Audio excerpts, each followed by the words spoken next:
Group 1 ఉద్యోగాలకు ఎంపికైన అభ్యర్థులకు ఊరట లభించింది. గ్రూప్ 1 నియామకాలపై హైకోర్టు బెంచ్ కీలక తీర్పు వెల్లడించింది. సింగిల్ జడ్జి తీర్పును రద్దు చేసింది సీజే ధర్మాసనం. గ్రూప్ 1 జనరల్ ర్యాంకింగ్ లిస్టును రద్దు చేస్తూ గతంలో సింగిల్ జడ్జి తీర్పిచ్చిన విషయం తెలిసిందే. మెయిన్స్ జవాబు పత్రాలు మళ్లీ మూల్యాంకనం చేయాలని సింగిల్ జడ్జి ఆదేశాలు ఇచ్చారు. అయితే సింగిల్ జడ్జి ఆదేశాలపై టీజీపీఎస్సీ ఎంపికైన అభ్యర్థులు అప్పీల్ చేశారు. దీనిపై విచారణ చేపట్టిన ధర్మాసనం ఈ మేరకు తీర్పు వెలువరించింది.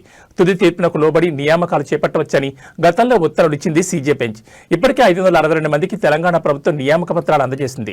ప్రభుత్వం టీజీపీఎస్సీకి ఉద్యోగాలు పొందిన అభ్యర్థులకు తెలంగాణ హైకోర్టులో ఊరట లభించింది.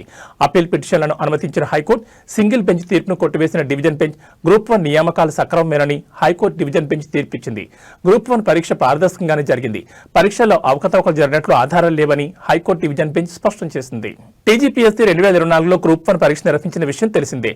పరీక్షల్లో అవకతవకలు జరిగాయని హైకోర్టును ఆశ్రయించారు సెలెక్ట్ కాని అభ్యర్థులు. విచారణ అనంతరం సెలక్షన్ లిస్టును రద్దు చేసి మళ్లీ పరీక్ష నిర్వహించాలని హైకోర్టు సింగిల్ బెంచ్ తీర్పునిచ్చింది. సింగిల్ బెంచ్ తీర్పుపై స్టే విధించింది హైకోర్టు డివిజన్ బెంచ్. మూల్యాంకనంలో అక్రమాలు జరిగాయని పరీక్షలు రద్దు చేయాలని కొందరు అభ్యర్థులు హైకోర్టులో పిటిషన్ దాఖలు చేశారు.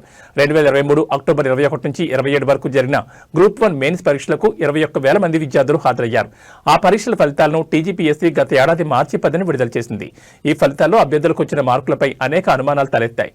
పరీక్షల్లో జెల్ పెన్నులు వాడడం, కోటి మహిళా కాలేజీలో పరీక్ష రాసిన అభ్యర్థులు ఎక్కువ మంది సెలెక్ట్ కావడం, తెలుగు మీడియం అభ్యర్థులు తక్కువగా ఎంపిక కావడం, కేవలం 2 సెంటర్ల నుంచే టాపర్లు ఉండడం తదితర అంశాలపై పలువురు అభ్యర్థులు కోర్టును ఆశ్రయించారు. పరీక్షలు రద్దు చేయొద్దని కోర్టులో పిటిషన్ వేసిన ఉద్యోగాలకు ఎంపికైన అభ్యర్థులు ఇప్పటికే 20 పిటిషన్లపై వాదనలు విన్న న్యాయస్థానం ఈ రోజు తీర్పును వెల్లడించింది.